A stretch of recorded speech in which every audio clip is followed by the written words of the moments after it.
नमस्कार दोस्तों, unique classes के एक और नए वीडियो में आपका फिर से स्वागत है। हालांकि एक्टिव पैसिव के ऊपर हमारे दो वीडियो पहले से ही आ चुके हैं। एक के अंदर तो हमने टॉपिक को समझा अच्छे से और दूसरे के अंदर हमने उसके कुछ प्रैक्टिस एक्सरसाइज और स्पेशल जो रूल्स वगैरह हैं उनको देखा। यहाँ पर एग्जाम की दृष्टि से हम कुछ एग्जाम्पल्स लेने वाले हैं, यहीं पर प्रैक्टिस करवाएंगे और यहीं पर साथ साथ कॉन्सेप्ट को भी समझने वाले हैं। तो चलिए देखते हैं। जो एक्टिव से पैसिव बनाते हैं नॉर्मल रूल्स हमको पता है, लेकिन यहां पर आपको क्या सीखने को मिलने वाला है कि जो WH वर्ड्स होते हैं या फिर जो इंपेरेटिव सेंटेंस होते हैं वो सेंटेंस है वो किस प्रकार से एक्टिव से पैसिव बनते हैं। अगर आपको आ रहे हैं तो साथ साथ में देखते हैं कि आपकी प्रैक्टिस कितनी है, कितनी हो रखी है, नहीं हो रखी है। और अगर नहीं आ रहे हैं तो एग्जाम्पल्स के अंदर से ही आपको मैं कॉन्सेप्ट है वो समझाने वाला हूं। तो चलिए वीडियो को शुरू करते हैं, जिसमें मैं यहां पर एक एग्जाम्पल लिख देता हूं। एग्जाम्पल के तौर पर मैं WH वर्ड का कोई भी एक सेंटेंस ले लेता हूं और उसको आपको फिर बनाना है पैसिव वॉइस। ठीक है,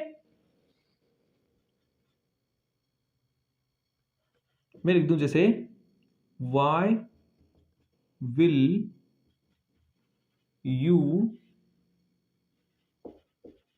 बाय ए कार। एक एग्जाम्पल लिखा हुआ है जिसका अर्थ है कि तुम एक कार क्यों खरीदोगे। Why will you buy a car. अब अगर मुझे बोल दिया जाए आप इसका पैसिव वॉइस बढ़ा के बताओ, तो जब भी एक्टिव से पैसिव वॉइस बढ़ाओगे तब सबसे पहले आपको सिर्फ दो ही चीजें चेक करनी है। एक तो इसके अंदर टेंस कौन सा है, टेंस का पता लगाओ सबसे पहले। फिर दूसरी बात, टेंस किस में बदलेगा, सेंटेंस कौन से टाइप का है। एक तो टेंस पता लगाओ और फिर दूसरी चीज है वो पता लगाओ सेंटेंस कौन से टाइप का है। तो टेंस मुझे यहां पर पता चल रहा है विल के साथ में वर्ब की फर्स्ट फॉर्म लगी हुई है, मतलब आपका टेंस है कौन सा, फ्यूचर सिंपल टेंस। और फ्यूचर सिंपल टेंस को जब हम लोग एक्टिव से पैसिव बनाएंगे तो हम लोग वर्ब काम में लेंगे फ्यूचर कंटिन्यूअस की। मेरे कहने का मतलब है विल या शैल के साथ में हम लोग क्या लगाने वाले हैं, बी लगाने वाले हैं। ओके, अब यहां पर सेंटेंस कौन से टाइप का है, इंट्रोगेटिव है। इंट्रोगेटिव का मतलब प्रश्नवाचक वाक्य है। ओके, अब प्रश्नवाचक को प्रश्नवाचक में ही बनाएंगे, सिर्फ हमें वर्ब ये वाली काम में लेनी है और आगे वर्ब की थर्ड फॉर्म लगानी है। बस इतनी चीज को ध्यान में रखना है। वाई की जगह मैं वाई रख दूंगा, इसको चेंज क्यों करूंगा। अब आपको क्या करना है, इस ऑब्जेक्ट को नया सब्जेक्ट बनाना है और इस नए सब्जेक्ट के अनुसार ही वर्ब लगानी है। तो मैंने यहां पर वाई के साथ में लिख दिया विल। विल क्यों लिखा सर, तो ए कार के साथ में क्या लगेगा, विल ही तो लगेगा, ये लिख दिया वाई विल ए कार। अब बी की फॉर्म है वो हमेशा न्यू सब्जेक्ट के तुरंत यहां पर बाद में लगती है। Why will a car be. अब आगे बाय की थर्ड फॉर्म लगाओगे जो कि है बॉट। क्या है, बॉट। अब लगा दोगे बाय प्लस हमारा न्यू ऑब्जेक्ट। तो बाय करके मैं यहां पर पीछे क्या लिख दूंगा, यू का ऑब्जेक्टिव यू ही होता है और पीछे प्रश्नवाचक चिन्ह। नहीं समझ में आया तो इधर देखो, यहां पर एक मिनट के लिए। इंट्रोगेटिव सेंटेंस में सबसे पहले आते हैं WH वर्ड। WH वर्ड की जगह WH वर्ड है।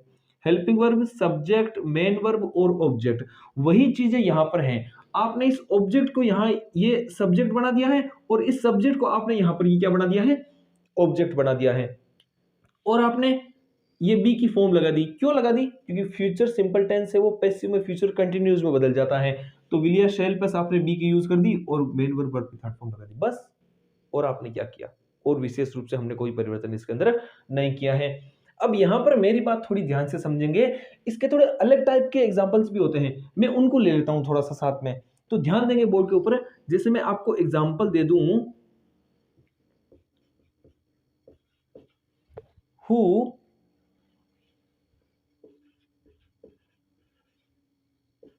bought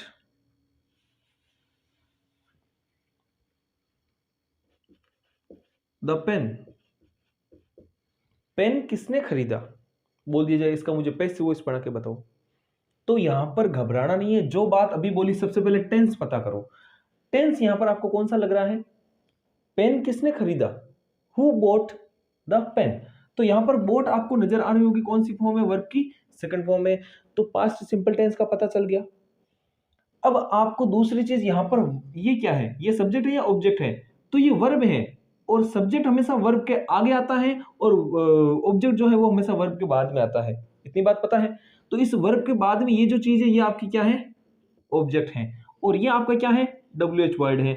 मतलब कमी किस चीज की नजर आ रही है, कमी यहां पर आपको नजर आ रही होगी सब्जेक्ट की। WH वर्ड है और आपके सब्जेक्ट, ये वर्ब, ये ऑब्जेक्ट। ठीक है, अब यहां पर इसको चेंज किस प्रकार से करेंगे, सेम रूल रहने वाले हैं, जो चीज नहीं है उसको खाली छोड़ दो। पास्ट सिंपल टेंस का पता चल गया, तो यहां पर चेक करेंगे पास्ट सिंपल टेंस जो होता है ना, पास्ट सिंपल टेंस जो होता है वो चेंज होकर किस में बदलेगा, नहीं बताओ मुझे किस में बदलेगा, वो बदलेगा आपके पास्ट कंटिन्यूज में। तो उसकी जगह मैं यहां पर पैसिव वॉइस में बनाऊंगा, तब काम में लेने वाला हूं वाज या वर्ब प्लस वर्ब की थर्ड फॉर्म। इतनी बात समझ में आ गई, यही चीज काम में लूंगा। तो अब ध्यान देंगे यहां पर इन चीजों का प्रयोग करते हुए हम किस प्रकार से इस सेंटेंस को एक्टिव से पैसिव बना देते हैं। एक चीज की कमी है, सब्जेक्ट नहीं है यहां पर, फिर भी पैसिव कैसे बनाते हैं, दो तरीके से बनने वाला है। तो सबसे पहला तरीका आप हु को हुई रहने दो, हु को हुई रहने दो, चलो रहने दिया। अब इसके बाद में बोल रहे हैं कि यहां पर हेल्पिंग वर्ब आएगी WH वर्ड के बाद में, तो वो कौन सी आएगी, पास्ट कंटिन्यूस वाली, वो है वाज, हु वाज। अब क्या लिखेंगे, द पेन लिखेंगे, हु वाज द पेन। अब ऐसा क्यों लिखा, यहां पर ध्यान दो, ये ऑब्जेक्ट था और WH वर्ड हेल्पिंग वर्ब के बाद में किसकी बारी है, सब्जेक्ट की बारी है, तो इस ऑब्जेक्ट को हमने यहां पर क्या बना दिया है, सब्जेक्ट बना दिया है। तो हु वाज द पेन, अब सब्जेक्ट के बाद में आती है मेन वर्ब, मतलब इस बोर्ड को हमें वर्ब की थर्ड फॉर्म बनाना है, तो ये मैंने लिख दिया BOUGST। अब लास्ट में क्या था, मेन वर्ब के बाद में बाई प्लस न्यू ऑब्जेक्ट, तो बाई मैंने लिखा, मिटाता जा रहा हूं एक सेकंड के लिए, बाई। अब आपका यहां पर सब्जेक्ट था ही नहीं, तो यहां ऑब्जेक्ट बनेगा क्या, कुछ है ही नहीं तो बनेगा क्या, तो इस वजह से आप यहां पर सीधा ही क्या लगा दो, प्रश्नवाचक चिन्ह लगा दो। एक तो तरीका है ये बनाने का। अब दूसरा तरीका यहां पर थोड़ा समझेंगे, थोड़ा सा बोर्ड के ऊपर ध्यान रखना, ओके। ये बाई आया हुआ यहां पर, और आगे क्या आना चाहिए था, ऑब्जेक्ट आना चाहिए था, और ऑब्जेक्ट का जब भी आप लोग प्रश्न के रूप में पूछते हो तो मतलब ऑब्जेक्ट को प्रश्न के रूप में कौन से शब्द से दर्शाएंगे, जिसे सब्जेक्ट की जगह खाली है तो उसको दर्शाएंगे हु से। भाई प्रश्न पूछेंगे तो सब्जेक्ट नहीं है तो उसकी जगह हु ही तो आएगा, हु से ही सवाल करेंगे। लेकिन जब ऑब्जेक्ट नहीं हो तो उसका सवाल हम लोग करते हैं हुम से, मतलब अगर यहां पर ऑब्जेक्ट खाली है तो प्रश्न है वो हुम से भी बनाया जा सकता है। तो WH वर्ड को हम लोग आगे लेकर आएंगे, इसका अथवा वाला तरीका बता रहा हूं मैं, दूसरा और कौन सा तरीका है जिससे आपको ये इस प्रकार के प्रश्न है उनको पैसिव वॉइस बना सकते हो। एक तो ये तरीका हो गया, दूसरा तरीका थोड़ा सा आप लोग बोर्ड के ऊपर ध्यान दोगे, बाई हुम लगाओगे, सबसे पहले WH वर्ड क्या लगाओगे, बाई हुम करके WH वर्ड लगाओगे, लगा दिया, ओके। अब वही बात है, आपको हेल्पिंग वर्ब यूज करनी है। हेल्पिंग वर्ब कौन सी यूज करोगे, तो जो अभी अभी बताई थी वाज या वर आपको यूज करनी है। तो बाई हुम करके आप लगा दोगे वाज, फिर आपका WH वर्ड आ गया, और WH वर्ड बाद में आपकी हेल्पिंग वर्ब आ गई। अब बारी है न्यू सब्जेक्ट की, तो ये जो ऑब्जेक्ट था इसको हमने न्यू सब्जेक्ट बना दिया, वाज द पेन। अब बारी है मेन वर्ब की, ये बोट है, वो बन जाएगी वर्ब की third form, by whom was the pen bought। बस इतना ही बनने वाला है। आपको जो भी दोनों में से तरीका बेटर लगे आप लोग उससे ये सेंटेंस है वो तैयार कर सकते हो। इस प्रकार के आपके सेंटेंस होते हैं, एक तो इंट्रोगेटिव वाले। अब मैं थोड़ी सी बात, थोड़ा दिखने में ऐसा लग रहा होगा, इसको थोड़ा इग्नोर करें, जो चीज समझा रहे हैं केवल उसके ऊपर ही आप लोग फोकस रखना है आपको। अब यहां पर मैं आपको समझाने वाला हूं इंपेरेटिव सेंटेंस। कौन से, इंपेरेटिव सेंटेंस। इंपेरेटिव सेंटेंस का मतलब होता है जिन वाक्यों के अंदर आपको आदेश या फिर आदेश का ही भाव पाया जाएगा। एक मिनट यहां पर देखो, जिससे मैं आपके लिए एक एग्जांपल लिखकर दे देता हूं, आपको उसको पैसिव वॉइस बनाना है तो आप लोग कैसे चेंज करोगे उसको। एग्जांपल मैंने लिख दिया,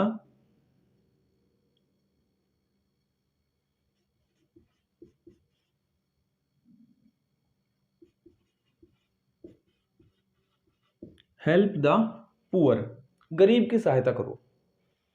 अब ऐसे सेंटेंसेस है ना, उनको किस प्रकार से चेंज किया जाता है ये थोड़ा आप बोर्ड के ऊपर ध्यान दोगे। गरीब की सहायता करने के लिए बोला जा रहा है। अब आप किसी के ऊपर दबाव नहीं डाल सकते इस बात के अंदर, आप केवल अगले को सुझाव दे सकते हो, और जहां पर भी दिमाग में सुझाव आ जाए वहां पर आपको कौन सा मॉडल लेकर चलना है, शुड मॉडल लेकर चलना है, ओके। इसको पैसिव वॉइस कैसे बनाओगे, आप बना दोगे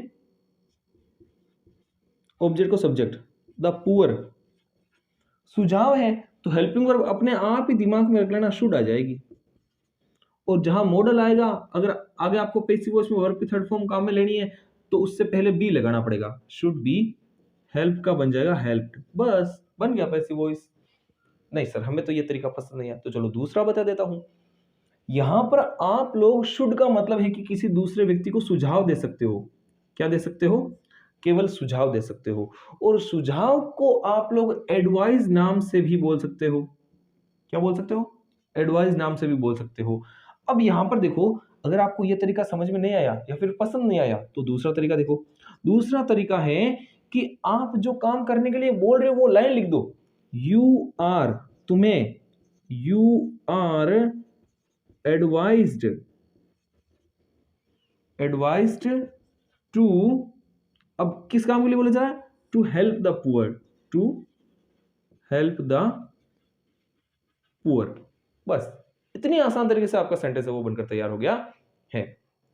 आई होप आपको ये एग्जांपल है वो अच्छे से समझ में आया होगा।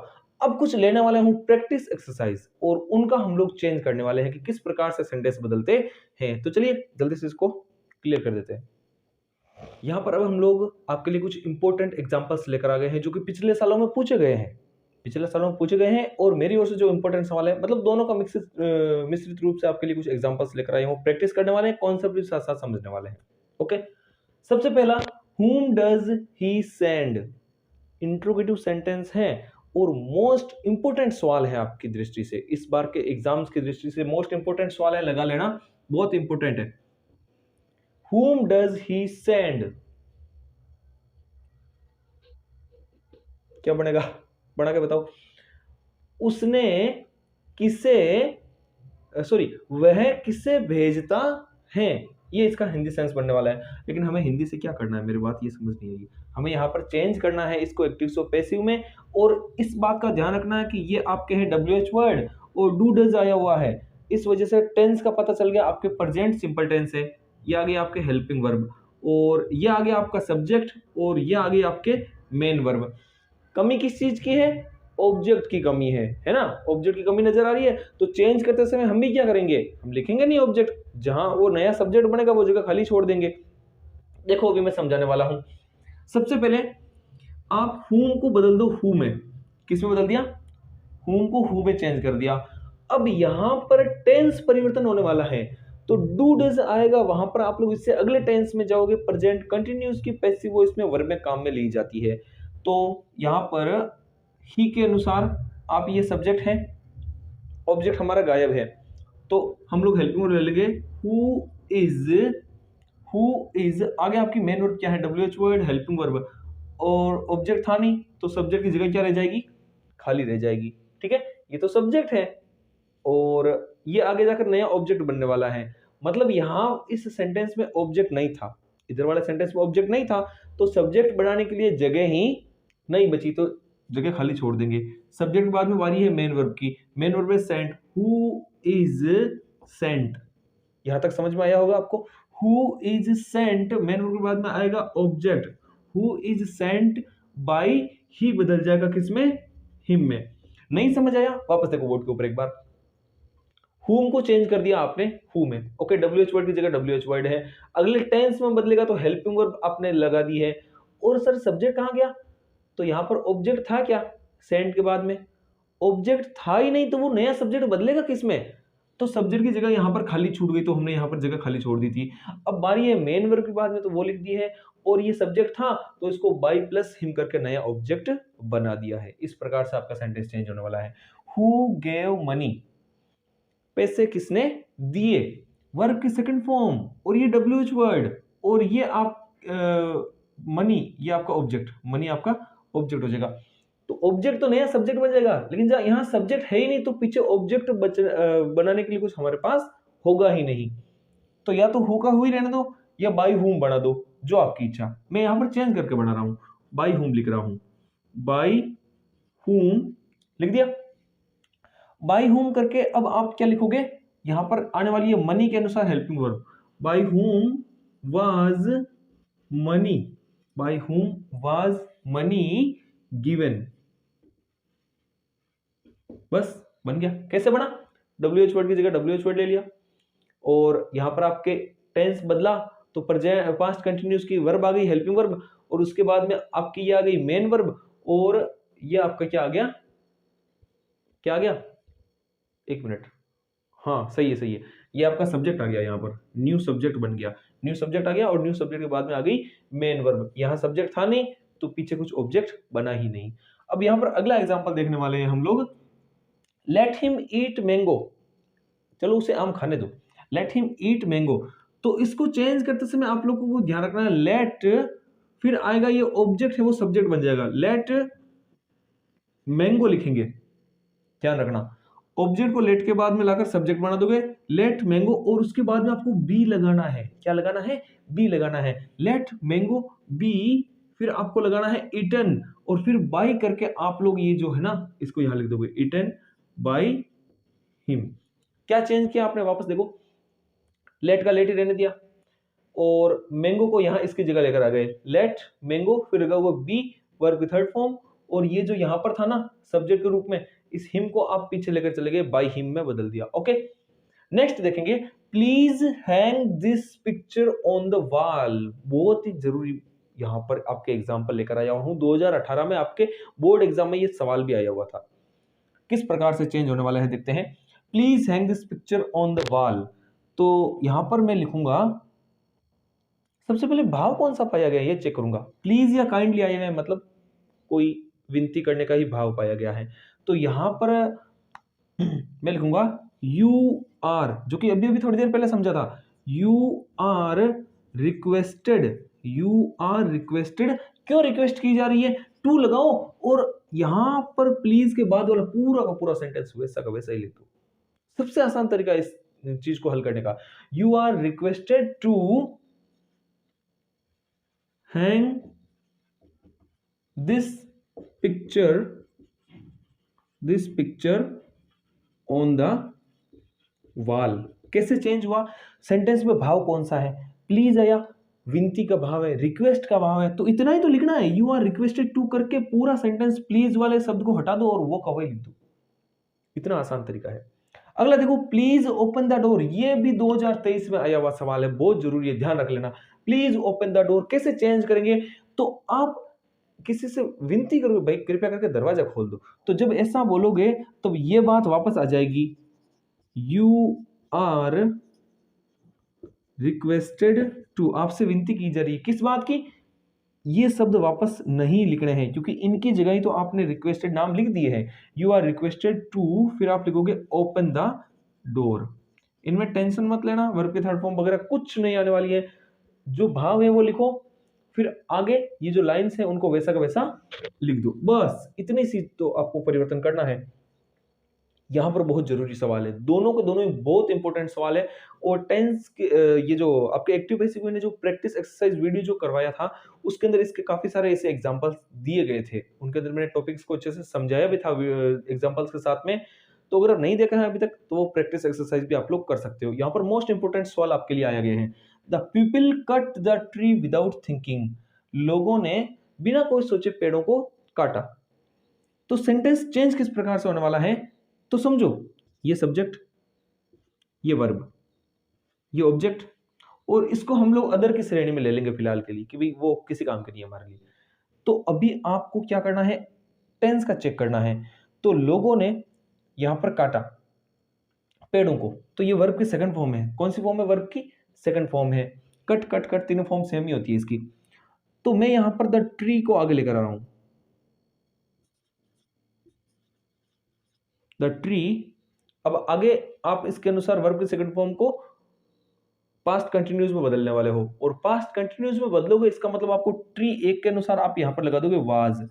कैसे, समझ नहीं आया, तो पास्ट सिंपल टेंस का सेंटेंस था, इसको पैसिव वॉइस बनाना है, तो पास्ट कंटिन्यूस की तो वर्ब काम में लोगे इससे अगले टेंस की, जो कि है आपके वाज या वर।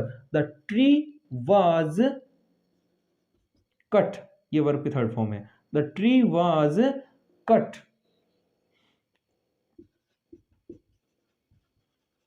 विदाउट थिंकिंग, बस इतना ही बनेगा। बाय द पीपल अगर कोई सोच रहा है तो वो नहीं आने वाला है। कुछ ऐसे सब्जेक्ट्स भी होते हैं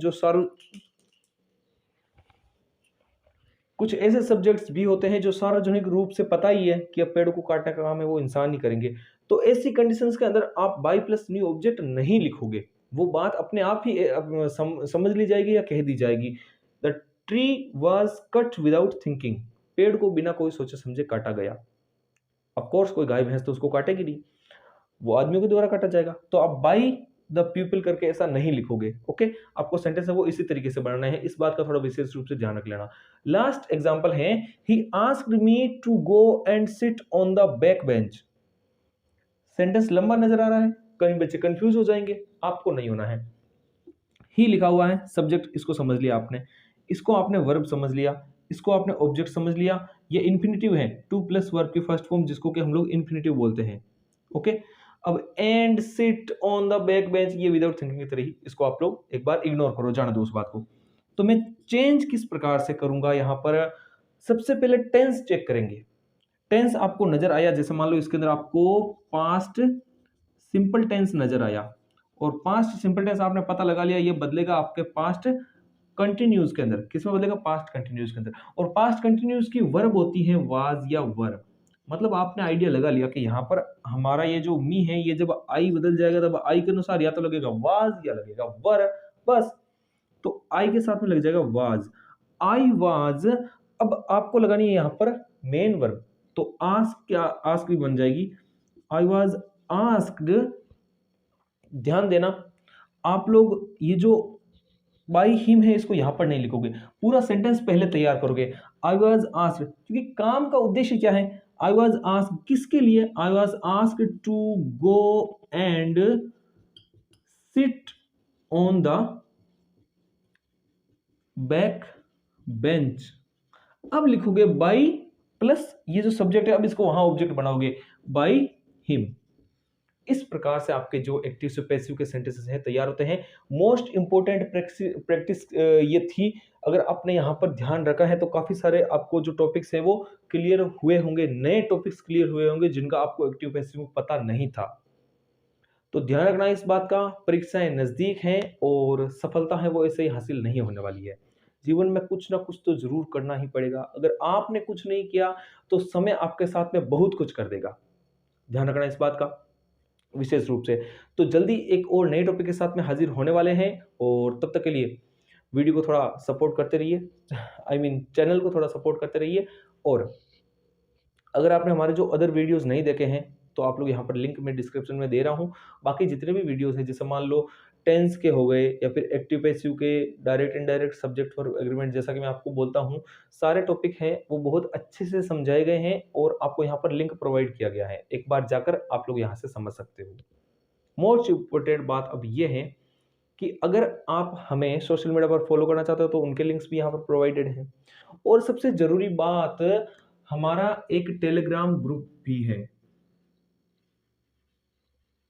टेलीग्राम चैनल भी है, ग्रुप नहीं चैनल है, तो उसके अंदर आप लोग ज्वाइन कर सकते हो अगर आप चाहो तो। वहां पर काफी सारे आपको परीक्षा की दृष्टि से मार्च अप्रैल से पहले पहले, जब हो सकता है मैसेजेस लेट आए, आपको रेगुलरली उसके अंदर नोटिफिकेशन नहीं मिलेंगे, लेकिन काफी टाइम टू टाइम जब भी कोई इंपॉर्टेंट सामग्री है वो तैयार होगी या फिर कुछ इंपॉर्टेंट पीडीएफ फाइल्स जब मेरे पास आएंगी, तो मैं सीधा मॉडल पेपर हो गए या फिर नोट्स हो गए, पूरे पूरे सिलेबस के जो शॉर्ट एंड स्वीट तरीके से नोट्स हैं, या फिर जब पेपर की दृष्टि से जो इंपॉर्टेंट सवाल आने वाले हैं उनके भी मेरे पास पीडीएफ जब प्रोवाइड हो जाएंगे, तो मैं सीधा वहां पर ग्रुप के जरिए आपको सूचना देने वाला हूं। तो इसलिए आप इस ग्रुप को ज्वाइन कर सकते हो टेलीग्राम के ऊपर, ठीक है। तो जल्दी हाजिर होंगे एक नई वीडियो के साथ में, तब तक के लिए जय हिंद जय भारत।